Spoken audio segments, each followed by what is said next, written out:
मित्रों, आज के हम इस चतुर्थ पाठ में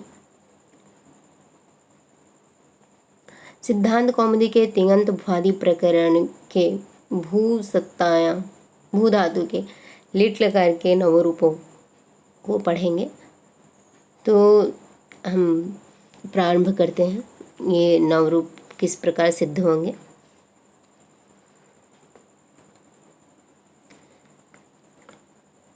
भूसत्तायाम धातु से भू धातु से लिट प्रत्यय का विधान करेंगे। तो लिट विधायक सूत्र है परोक्षे लिट। इसका अर्थ है भूतानद्यतन परोक्षार्थ वृत्तेर धातुर लिट स्यात्, अर्थात अनद्यतन परोक्ष भूतकाल में धातु से लिट प्रत्यय होता है। तो अनद्यतन अर्थात जो आज का भूतकाल न हो, आज का न हो, तो अनद्यतन ये सारा ये विशेषण है। तो अनद्यतन जो आज का न हो, ऐसी भूतकालिक क्रिया। और परोक्षार्थ अर्थात जो हमारे इंद्रियों ने न देखा हो, अर्थात अतीन्द्रिय हो, जिनका इंद्रियों से बोध ना हो या देखा ना गया हो, समझा ना गया हो, इस प्रकार की जो अनद्यतन भूतकालिक परोक्षार्थ क्रिया है, उससे क्या होता है, इस प्रकार की धातु से क्या होता है, लिट प्रत्यय का विधान किया जाता है। तो भू धातु से लिट प्रत्यय का विधान किया। लिट में ट की हलन्त्यम से इत संज्ञा हुई। पुनः ल में ई की जो ई मात्रा है, जो उसका उपदेश जनुनासिक इत से इत संज्ञा होगी। तो ल केवल ल हलंत बचा, भू ल ये स्थिति रही। उसके पश्चात तिप्तस्थि सिप्तस्थम में बस्मस्ताताम झ था साथाम ध्वमिट बहिमहि। इस सूत्र से धातु लस्य स्थाने तिप्तस्थि सिप्तस्था में बस्मस्ताताम झ, ये 18 प्रत्यय हो जाएंगे। तो धातु से लक स्थान में ये 18 प्रत्यय हुए। उसके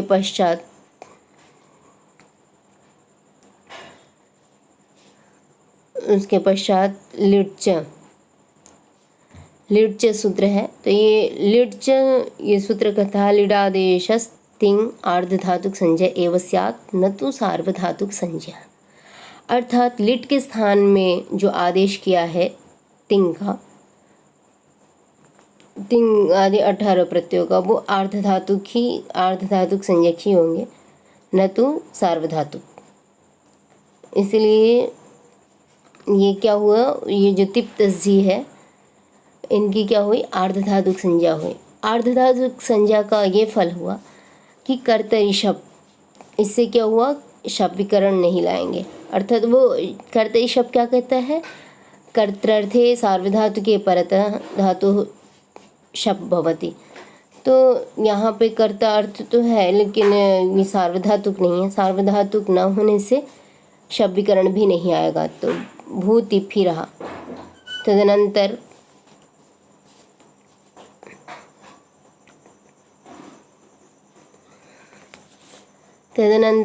परस्मैपदानां मृणालतु सुस्थलथु सरणल ममाः। इस सूत्र से लिटस्तिबादीनां नवानां मृणालादयो नवस्युः।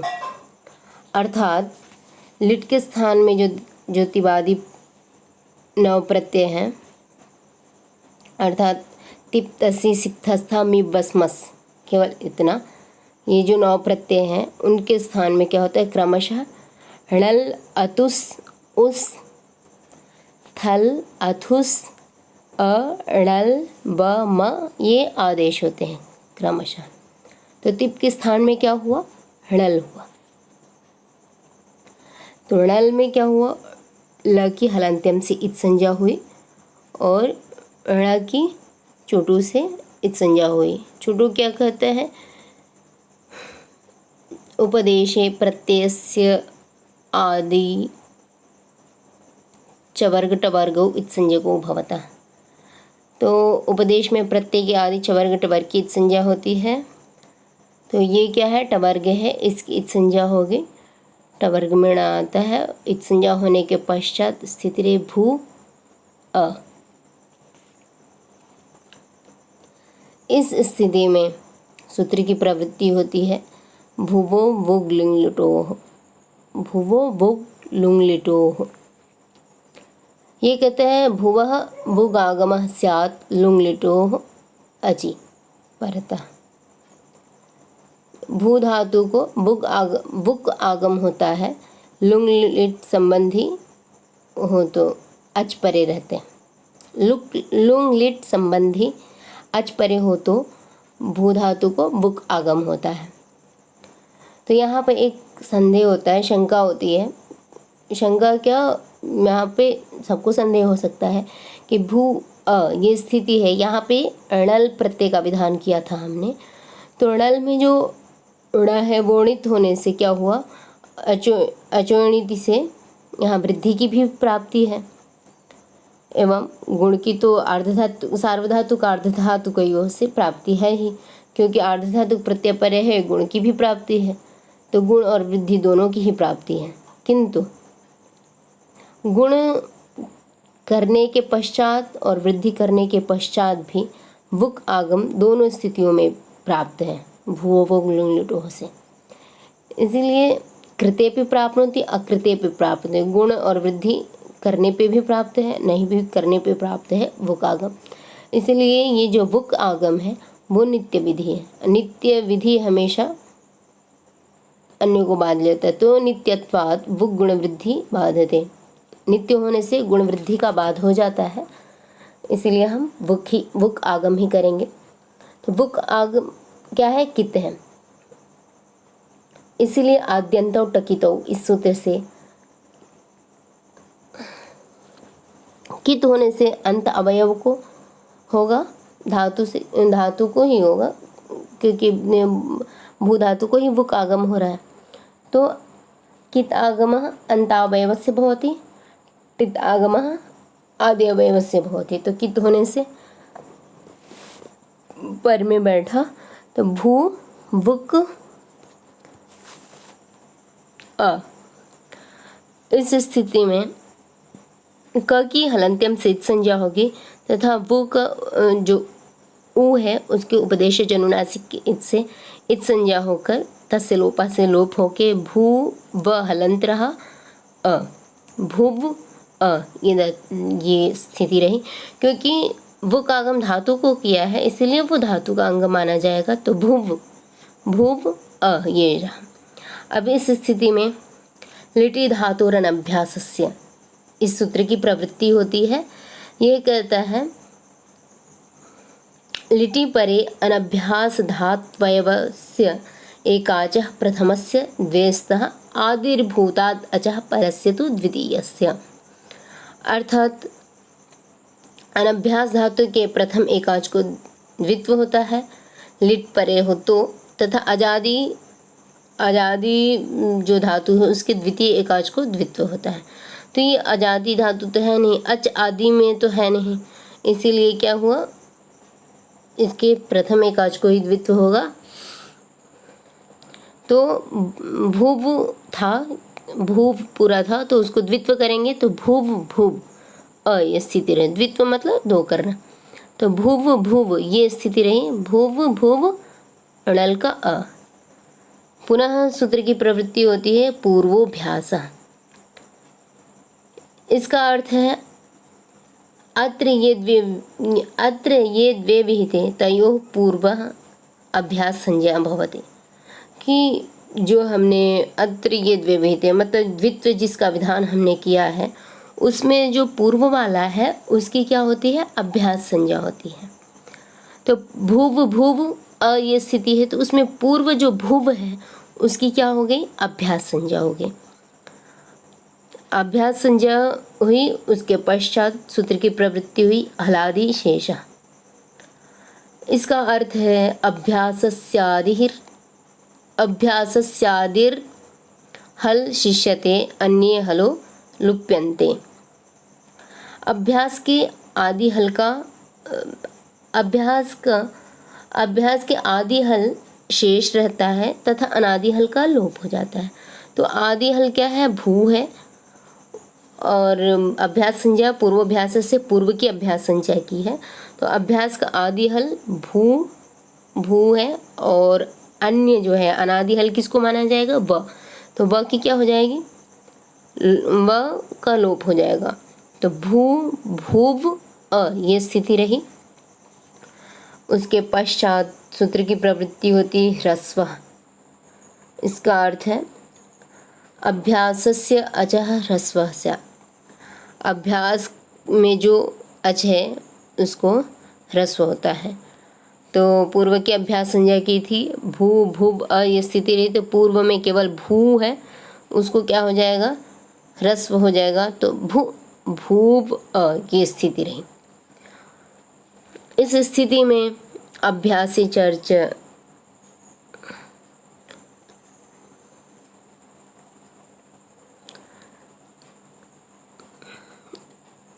इस स्थिति में अभ्यासी चर्चा इस सूत्र की प्रवृत्ति होती है।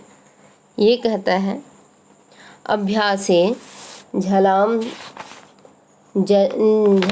चरः स्युर्जश्च। अभ्यास में झलों के स्थान पे चर होता है तथा जश। चर और जश दोनों ही होते हैं झलों के स्थान पे।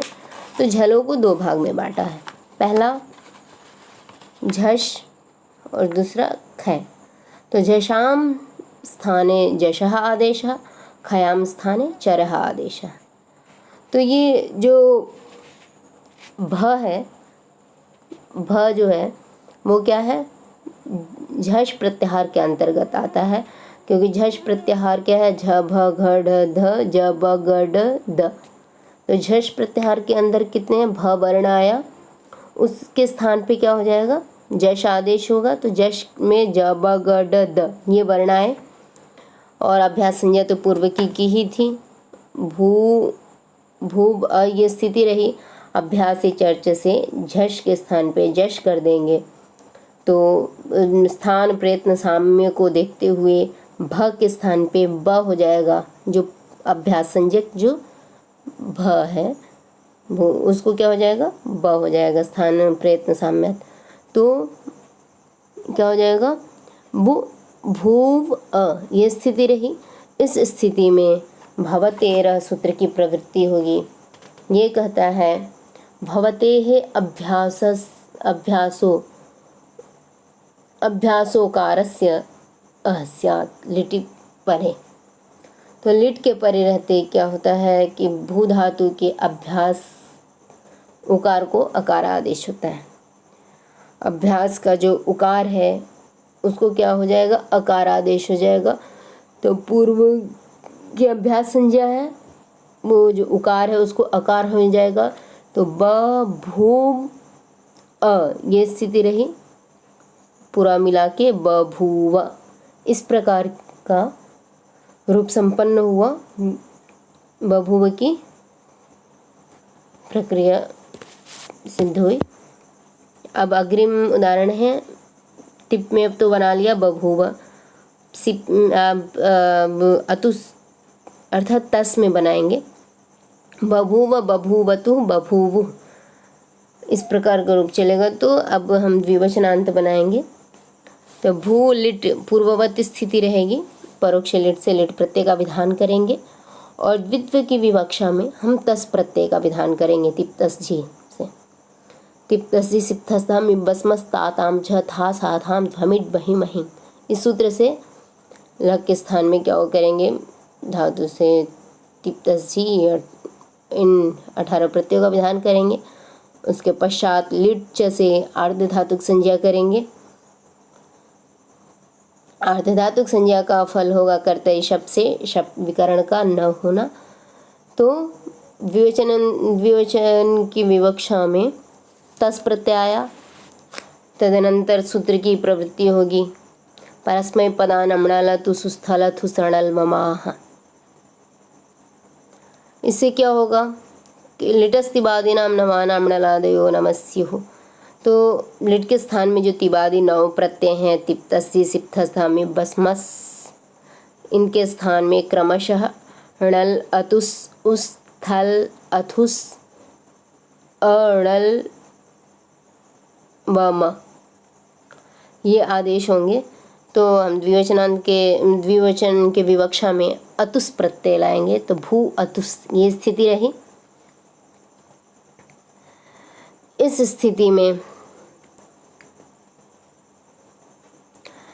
स्थिति में एक विशेष बात है कि यहाँ पर असिद्ध वदत्राभात इस सूत्र से क्या होता है कि जो इसका अर्थ है इत ऊर्ध्वम आपाद परिसमाप्ते आभेयम, तो मतलब भस्य के अधिकार से पूर्व जो भी होता है वो पूर्व की दृष्टि में असिद्ध होता है। तो यहाँ पे जो एक सूत्र अन्य सूत्र की भी प्रवृत्ति हो रही है। अन्य भूवो बुंग लुटो तो प्राप्ति है ही, किंतु अच परे रहते अचिष्णु धातु भ्रुवाम इस सूत्र की भी प्राप्ति है। तो पूर्व में होने से पर का तो बाध करेगा, वो भुवो बुग लिटो का बाध हो जाएगा अचिष्णु धातु भ्रुवाम योरी वंगमंगौ से। तो बाध होने से इसकी प्रवृत्ति वुक आगम की प्रवृत्ति नहीं होना चाहिए। तो वुक असिद्धत्वाद उवंगी प्राप्ति है, तो वुक असिद्ध होने के कारण उवंग की प्राप्ति होने लग जाएगी। तो एक वार्तिक है वुग युटा वुवंग यणो सिद्धो वक्तव्यो। कहते हैं कि वुक आगम और युट आगम जो होता है उवंग और यण की प्राप्ति होने पर, मतलब वुक और युट को बाध के जो उवंग और यण की प्राप्ति होती है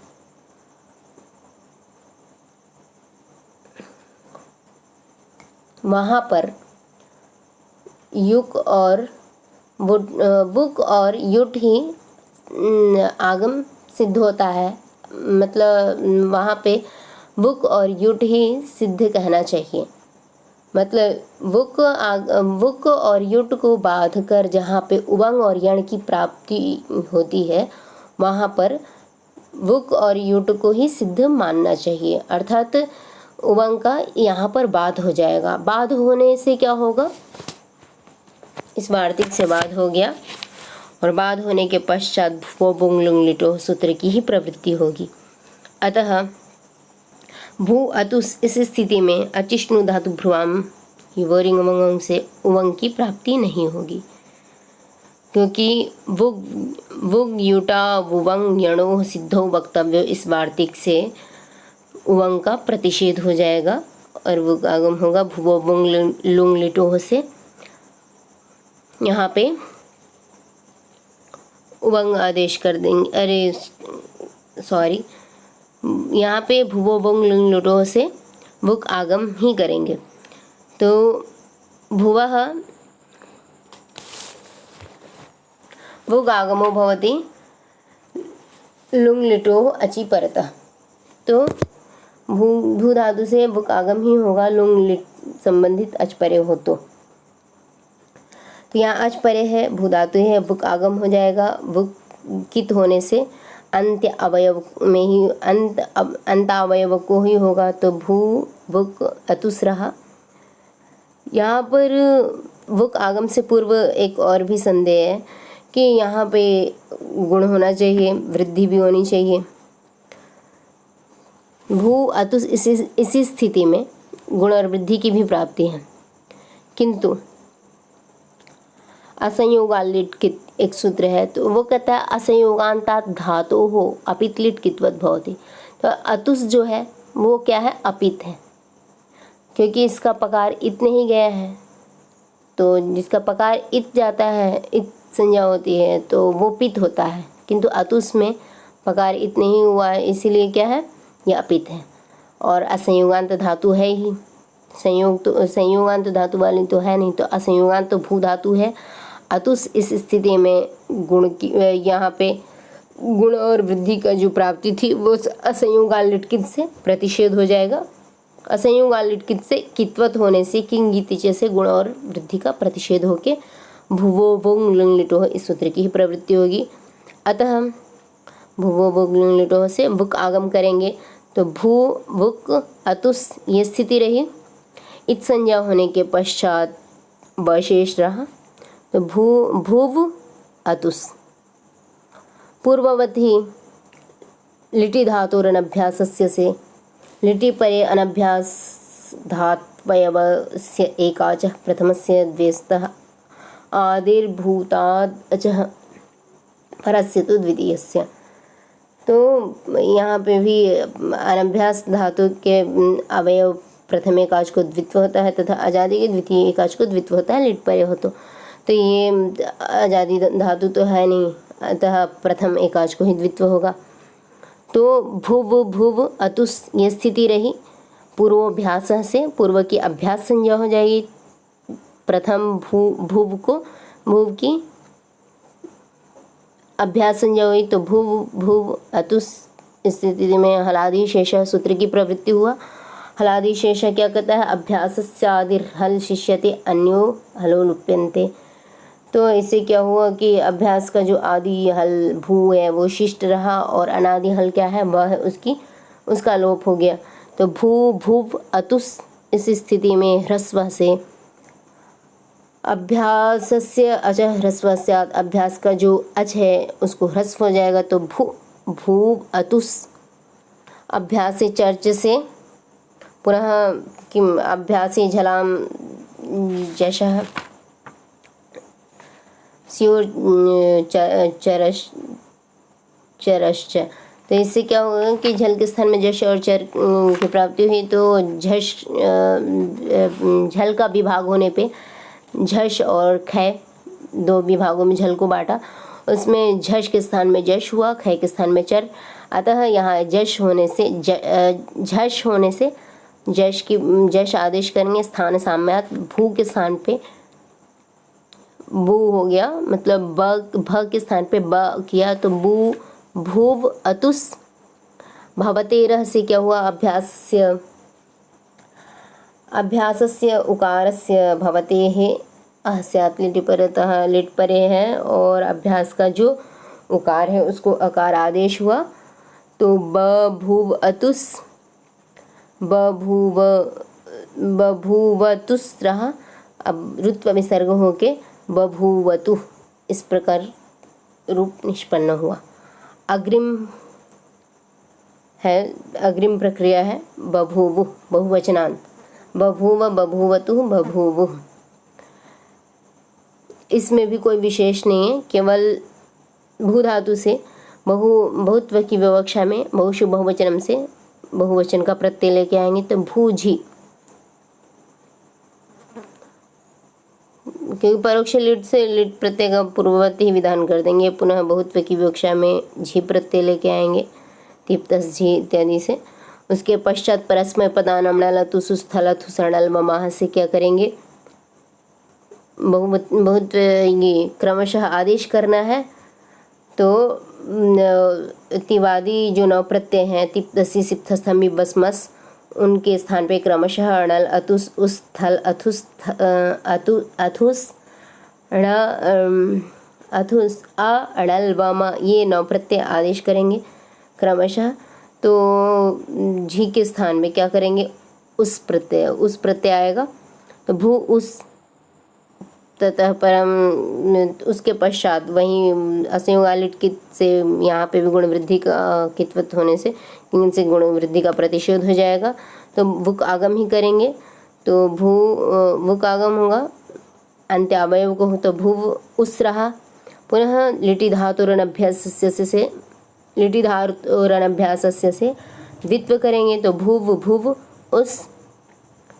पुनः पूर्वाभ्यास से अभ्यास संज्ञा करने के पश्चात पूर्व की अभ्यास संज्ञा हुई, उसके पश्चात हलादि शेष से आदि हलः शिष्यते अनादि हल लुप्यते। आदि हल शिष्ट रहेगा और जो अनादि हल है उसका लोप हो जाएगा। तो भू शेष रहा और व का लोप हो गया अभ्यास संज्ञक जो है। तो भूव उस रहा।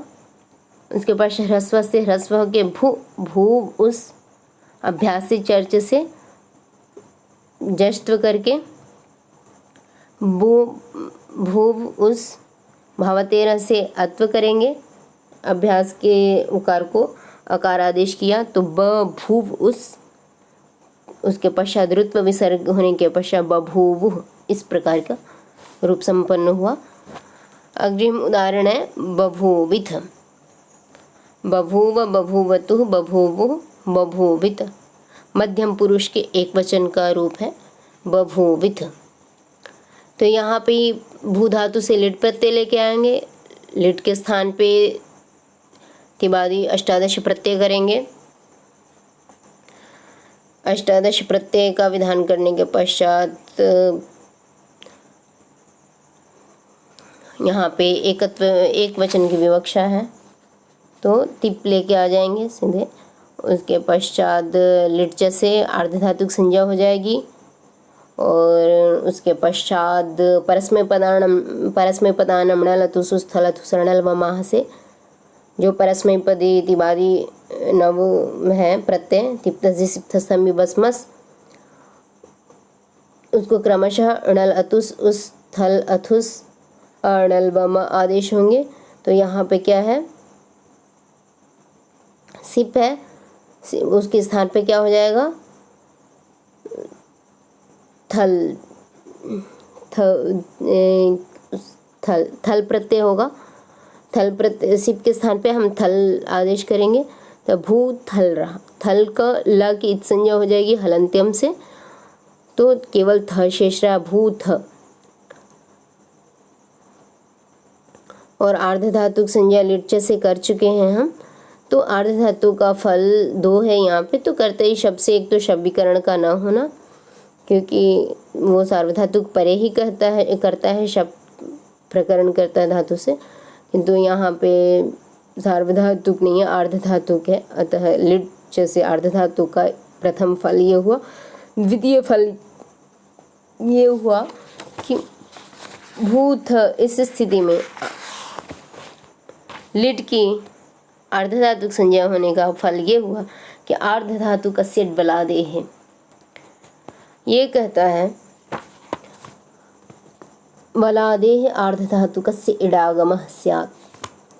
बलादि आर्ध धातु को इडागम होता है तो बल प्रत्याहारांतर्गत थ आता है, क्योंकि हैबरट के ब से लेके हल के ल पर्यंत बल प्रत्याहार है, तो बल प्रत्याहार के अंतर्गत थ आता है। थ तो बल प्रत्यय के बलादि है ही, बलादि आर्ध धातुक भी है।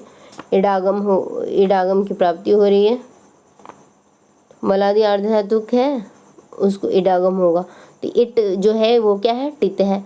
टित होने से आदि में बैठेगा, तो था प्रत्येक आदि में आद्यंत टकितो से टित आगमः आदिर अवयवस्य भवति, आद्य अवयवस्य भवति, कितागम अंतावयवस्य भवति। तो ये टित है, इसलिए आद्य अवयव को टित आगम होगा। तो भू इट थ, ये स्थिति रही। इट में ट की हलंत्यम से इत संज्ञा होके भू इ थ, ये स्थिति रही। पुनः भुवो बुग लुंग लिटोः, इस सूत्र से भुवः वुक् स्यात्, बुगागमः स्यात्, लुंग लिटोः अचि परतः। तो भू धातु से क्या होता है, वुक् आगम होता है यदि लुंग लिट संबंधित अच परे हो तो लुंग लिट संबंधी अच परे हो तो यहाँ पे जो इट आगम किया था वो लुंग और लुंग लिट संबंधित तो है, मतलब लिट एक ही देखना है। तो यहाँ लिट संबंधित इट आगम किया था, तो इट आगम किसका भाग हुआ, लिट का ही। लिट का ही अंग इट आगम मानेंगे और लिट के स्थान पे थ हुआ तो इसी का अंग माना जाएगा। अतः लिट संबंधित अच ई हुआ और इसके परे रहते क्या होता है, भू धातु को बुक आगम होगा। तो भू बुक ई थ, ये स्थिति रहा। क के हलांत्यम से संज्ञा कर देंगे। ब का जो उ है भू, उसके उपदेश जनुनासिक इत संज्ञा कर देंगे तो ब हलंत शेष रहा। भू ब ई थ, भूव ई थ, ये स्थिति रही। उसके पश्चात लिटि धातोरण अभ्यासस्य से द्वित्व कर देंगे तो भूव भुव ईथ, पुनः पूर्वाभ्यास से पूर्व का अभ्यास संज्ञा कर देंगे। प्रथम भूव का अभ्यास संज्ञा हो तो भूव भुव ईथ, पुनः हलादि शेष से आदि हलः लुप्यते अनादि हलः शिष्यते, आदि हलः शिष्यते अनादि हलः लुप्यते। तो आदि हल जो है वो शिष्ट रहेगा, अनादि हल जो है वो लुप्त हो जाएगा। तो भू आदि हल है तो शेष रहा भू भूव ईथ। इस स्थिति में ह्रस्व सूत्र की प्रवृत्ति हुई। ह्रस्व से अभ्यास के उकार, अभ्यास के जो अभ्यास को उकार को ह्रस्व होता है, तो अभ्यास को ह्रस्व होगा तो भू ह्रस्व जाए तो भू भूव ईथ, ये स्थिति रही। उसके पश्चात अभ्यास से चर्चे सूत्र की प्रवृत्ति होगी। तो अभ्यास से झलाम स्थाने चरः स्युर जशश्च, इस सूत्र से झल के स्थान पे जश किया, स्थान साम्यात भ के स्थान पे ब किया।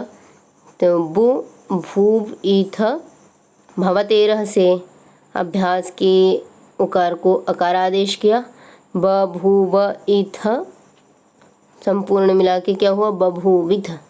इस प्रकार यह रूप संपन्न हुआ। अग्रिम है बभूवथुः। यह पूर्ववत ही बभूवतुः की तरह ही है, इसमें कुछ खास नहीं है। पुनरपि देखते हैं। भू धातु से लिट प्रत्यय का विधान करेंगे। तिप्तसी से मध्यम पुरुष के द्विवचन का द्विवचन हमें विवक्षित है, अतः थस थस प्रत्यय का विधान करेंगे। भूथस। उसके पश्चात परस्मै पदान थुसुस्थला थुसणल बमाह से ये जो तिबादी नौ प्रत्यय हैं उनके स्थान पे ये क्रमशः आदेश करेंगे। अणल अतुस उस थल अथुस अणल बम। तो यहाँ पे क्या है थस है, उसके स्थान पे अथुस किया। उसके बाद भूवो बुंगलोह से क्या हो गया वुक आगम किया। भू वुक अथुस इत संज्ञा होने के पश्चात भूव अथुस लिटि धातुर अभ्यास से ये अनभ्यास धातु है उसको प्रथम एकच को द्वितीय हुआ। तो भूव भूव अथुस पूर्वाभ्यास से पूर्व की अभ्यास संज्ञा हुई। उसके पश्चात उसका फल हुआ हलादि शेषः। इससे क्या हुआ आदि हल शिष्ट रहा, अनादि हल का लोप होके भू भूव अथुस। पुनः ह्रस्व से अभ्यास का जो अभ्यास को ह्रस्व हुआ तो भू भूव अथुस। अभ्यास से चर्च से झल के स्थान पे चर तथा जश आदेश होता है। झल के स्थान पे तो जश के स्थान पे झश क्या झश के स्थान पे जश हुआ। उसके पश्चात स्थान साम्यात से झश के स्थान पे जश हुआ। तो ब के स्थान पे ब हुआ। तो बु भूव अथुस। भवतेरह से अत्व के ब भूव अथुस रुत्व विसर्ग होके बभूवतु। इस प्रकार रूप संपन्न हुआ। अग्रिम है बभू बभूवतु बभूवु बभूविथ बभूवथु बभूव। ये मध्यम पुरुष का बहुवचन में भी बहुत विवक्षा में बहुवचन का प्रतिलिंग, तो बहुवचन में भी बभूव ही रूप बनेगा। तो इसमें क्या हो जाएगा पूर्वत परोक्ष लिट से लिट प्रत्यय भू धातु से लिट प्रत्यय का विधान किया।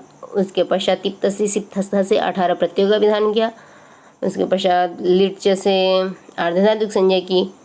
तदनंतर परस्मै पदानां णाल परस्मै पदानां णाल थुस्थल थुसणल बमाह। इस सूत्र से थ के स्थान पे अ किया। क्रमशः तिबादियों के स्थान पे तिप्तसी सिप्तसमी बसमस के स्थान पे क्रमशः अणल अतुस उस थल अथुस अणल अवम ये होना है। अणल वम ये आदेश करने हैं। अतः थ के स्थान पे अ हुआ। तो भू अ भूवो बुंग लिटो से भूक आगम करेंगे। भूव अ लिटि धातुर अभ्यास से द्वित्व करेंगे तो भूव भूव अ पूर्वाभ्यास से पूर्व के अभ्यास संज्ञा करेंगे। अभ्यास संज्ञा का परिणाम ये हुआ, हलादि शेष से आदि हल शिष्ट रहा, अनादि हल का लोप हुआ। भू भू भूव अ पुनः ह्रस्व से अभ्यास को ह्रस्व हुआ। भू भूव अ अभ्यासे चर्च इस सूत्र से झल के स्थान पे जशादेश किए तो स्थान साम्य से भ के स्थान पे ब किया तो बू भूव अ। उसके पश्चात भवतेरह से अभ्यास के उकार को अकार आदेश हुआ तो ब भूव अ संपूर्ण मिला के बभूव। इस प्रकार मध्यम पुरुष के बहुवचन में बभूव की सिद्धि हुई। अग्रिम उत्तम पुरुष का एक वचन में भी एक वचन बनाते हैं तो यहाँ पे भू धातु से लिट प्रत्यय का विधान करेंगे। उसके पश्चात तिप्तसी सिप्तस्थ से तिबादी अष्टादश प्रत्ययों का विधान करेंगे। बहुत ये एकत्व की विवक्षा में मिप प्रत्यय का विधान किया, भूमिप। तत्पश्चात लिट से आर्धधातुक संज्ञा हुई। तदनंतर परस्मै पदानं नलतु सुस्थलतु सरणल्वमाह इस सूत्र से तिबादी नव प्रत्ययों के स्थान पे यथा क्रमशः आदेश किया अणलतु इत्यादि। तो मिप के स्थान पे अणल प्रत्यय हुआ। अणल का ल के हलंत्यम से इत संज्ञा किया, अण का छोटू से इत संज्ञा होकर बच अश केवल शेष बचेगा तो भू अ। इस स्थिति में भुवो वुग लुंग लिटो हो इस सूत्र से भू धातु को वुक आगम हुआ। मुक आगम होने के पश्चात भूव अ ये स्थिति रही। लिटि धातुरन अभ्यास से द्वित्व किया तो भुव भुव अ पूर्वाभ्यास से पूर्व की अभ्यास संज्ञा हुई। अभ्यास संज्ञा का फल ये हुआ, हलादि शेष से आदि हल शिष्ट रहा, अनादि हल का लोप हो गया तो भू भुव अ पुनः ह्रस्व से अभ्यास को ह्रस्व तो भूव अ पुनः अभ्यासी चर्च से अभ्यास में जो झल है उसको जश आदेश किया। स्थान साम्य भ के स्थान पे ब किया तो भूव अ।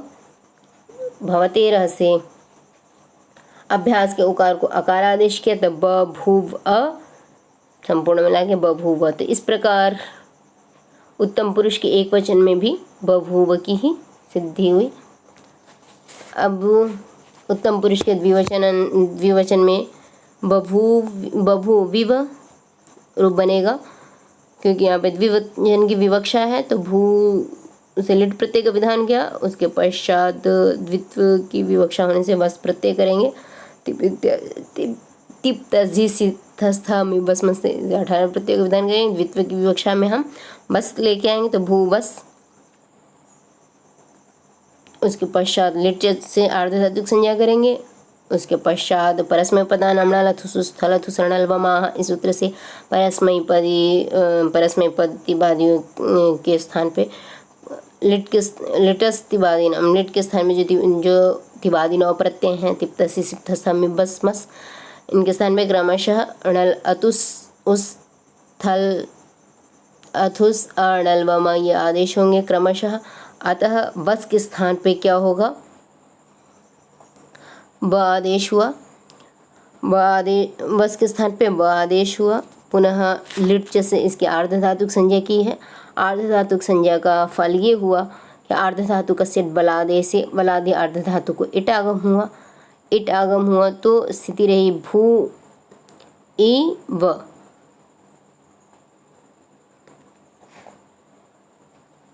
भू ई व स्थिति रही। उसके पश्चात भुवो बोगलुंग लिटो से वुक आगम हुआ तो भुव ई व। द्वित्व हुआ लिटि धातुरन अभ्यास से भू भुव ई व। पूर्वाभ्यास से अभ्यास पूर्व की अभ्यास संज्ञा हुई। अभ्यास संज्ञा का फल हुआ हलादि शेष से आदि हल शिष्ट अनादि हल का लोप हुआ भू भुव ई व। उसके पश्चात ह्रस्व से अभ्यास को ह्रस्व हुआ तो भू भुव ई व। उसके पश्चात अभ्यास से चर्च से अभ्यास में झल के स्थान में जश आदेश हुआ तो स्थान साम्य भ के स्थान पे ब हुआ तो बु भूव ई व। भवतेरह से अभ्यास को अत्व हुआ। उकार को अकारादेश हुआ तो बभूव संपूर्ण मिला के बभूविव इस प्रकार का रूप संपन्न हुआ। और उत्तम पुरुष के बहुवचन में भी केवल इतना ही जानना है कि मस प्रत्यय आ जाएगा तो बभूविम। जैसे द्विवचन में क्या क्या था, उत्तम पुरुष के द्विवचन में वस प्रत्यय लेके आए थे, उसी प्रकार उत्तम पुरुष के बहुवचन में केवल मस प्रत्यय लेके आएंगे, स्थिति पूर्ववत ही रहेगी। इस प्रकार बभूव आएंगे। लिट लकार के नव रूपों को जाना तो इसका रूप देखेंगे। बभूव, बभूवतु, बभूवुः, बभूविथ, बभूवथुः, बभूव, बभूव, बभूविव, बभूविम। इस प्रकार आज हम भू धातु के लिट लकार के नवों रूपों को पढ़ा। धन्यवाद। आज के पाठ हम यहीं पे ख़त्म करते हैं।